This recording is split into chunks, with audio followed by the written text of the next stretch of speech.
चीरहरण होते रहा और उनके मंत्रिमंडल के सदस्य हंसते रहे। मंगल पांडे जी, आपकी बेटी बहन नहीं है क्या कि मुख्यमंत्री के पद पर रहता हुआ व्यक्ति अगर इस तरह का हरकत करेगा तो महिलाओं की सुरक्षा बिहार में कैसे होगी? बच्ची के साथ इस तरह का व्यवहार होते हुए वे मुस्कुरा रहे थे, शर्म की बात है। महिलाओं की सुरक्षा कौन करेगा? नमस्कार, आप देख रहे हैं संक्षिप्त। मैं हूं आपके साथ अमृता पांडे। कल मुख्यमंत्री नीतीश कुमार एक बार फिर से चर्चा में रहे और चर्चा का कारण रहा एक मुस्लिम महिला, जिनके हिजाब को नीतीश कुमार ने नियुक्ति पत्र देने के दौरान जो है वो खींचा और उसके बाद जमकर विवाद हुआ। एक तरफ जहां बीजेपी और जदयू ये कह रही है कि नीतीश कुमार से महिला के सम्मान की बात अगर कोई कहता है तो ये बहुत अच्छी बात है, लेकिन अगर अपमान की बात कही जाती है तो ये कहीं से भी नीतीश कुमार पे नहीं दिखता है। नीतीश कुमार हमेशा से महिलाओं का सम्मान करते हैं। वहीं आरजेडी और कांग्रेस पूरे तरीके से इस मामले को लेकर हमलावर है। इसी को लेकर बातचीत करेंगे। हमारे साथ बात करने के लिए राजद के प्रवक्ता एजाज अहमद हैं। सर से जानने का प्रयास करेंगे जिस तरीके की एक्टिविटीज कल नीतीश कुमार की देखने को मिली है, कैसे देखते हैं? देखिए, इसको आप महिला की नजर से देखिए, आपको स्पष्ट रूप से समझ में आ जाएगा कि महिलाओं के साथ वो अपमान का भाव था कि सम्मान का भाव था। अब भारतीय जनता पार्टी या जनता दल यू के नेता जो भी ऐसी बातें कर रहे हैं, वो अपनी बेटी, बहन, अपनी वाइफ, अपनी माँ के साथ ऐसा व्यवहार देख करके क्या उसको सराहना करेंगे? क्या उसके बारे में वो कहेंगे कि नीतीश जी ने बहुत अच्छा काम किया कि हमारी बेटी के साथ, हमारी बहन के साथ उन्होंने हिजाब हटा करके, उसके दुपट्टे को हटा करके कहीं ना कहीं उसका सम्मान किया है? अरे भाई, ऐसा बोलिए और ऐसा डिफेंड कीजिए जो लोगों को पसंद आए।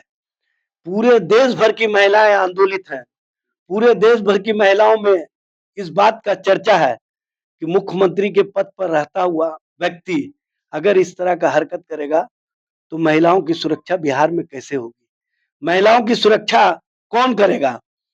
जब सारे सुरक्षा कर्मी के सामने, सारे मंत्रिमंडल के सदस्यों के सामने, बिहार के गृह मंत्री के सामने इस तरह का हरकत हुआ और गृह मंत्री कहते हैं अगर महिलाओं के साथ कोई छेड़छाड़ करेगा, महिलाओं के साथ कोई अपमानजनक व्यवहार करेगा तो उसको छोड़ा नहीं जाएगा।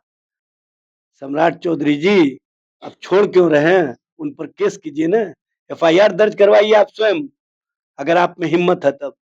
आप किस तरह की भाषा दूसरे के संबंध में बोलते हैं, आम जन के संबंध में बोलते हैं, लेकिन खास जो आपके हैं, जो आपके प्रति और आपके लिए प्रिय हो सकते हैं, लेकिन देश और देश की महिलाओं के लिए अप्रिय हो गए।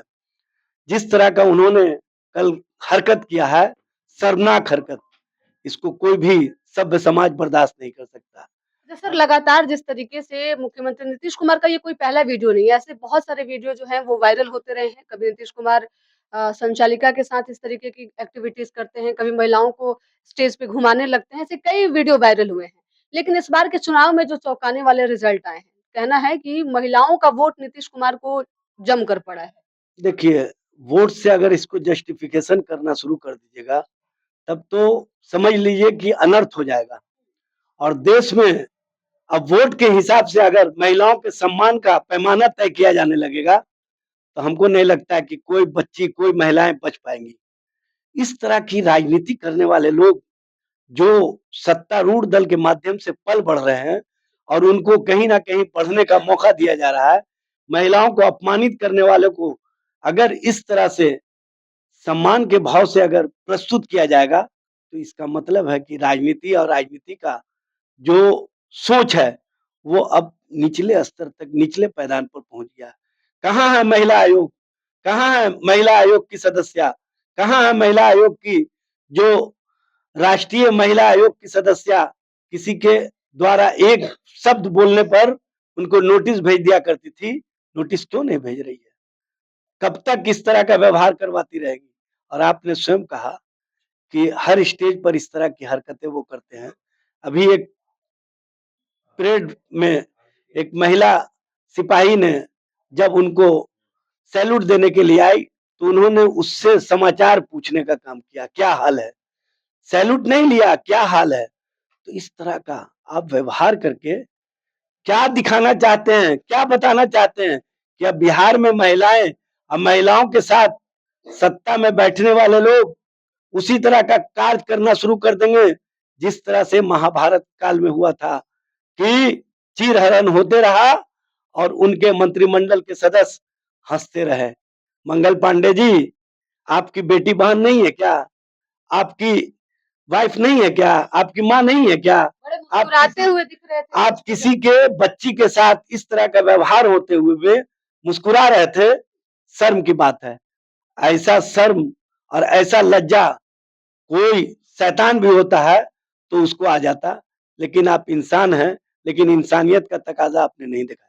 तो एक तरफ जहाँ नीतीश कुमार पे सवाल उठाए जा रहे हैं, वहीं दूसरी तरफ नीतीश कुमार को पीएम मटेरियल बताया जा रहा है अब। अब पीएम मटेरियल होंगे कि नहीं होंगे, लेकिन वो सीएम नहीं रहेंगे, ये भारतीय जनता पार्टी ने उनका इंतजाम कर दिया है। और इस तरह का हरकत होने पर जब भाजपा के नेता मुस्कुराते हैं, तो स्पष्ट रूप से उनको एक नंबर की कुर्सी नजर आ रही है कि अब तो ये गए हो, अब हमारा समय आयो। तो ये अपना समय के लिए मुस्कुराते हैं बच्चियों के साथ इस तरह के दुर्व्यवहार पर, इस तरह के महिलाओं के अपमान पर। और महिलाओं का अपमान करते हुए भाजपा के मंत्रियों के सामने जब इस तरह का हरकत होता है तो उनकी मुस्कुराहट बताती है कि सत्ता उनके करीब जाने वाली है और वो लगातार मुख्यमंत्री का सेहत का बहाना बना करके किसी दिन भी उनको स्टेप डाउन करवा करके सत्ता अपने हाथ में ले लेंगे।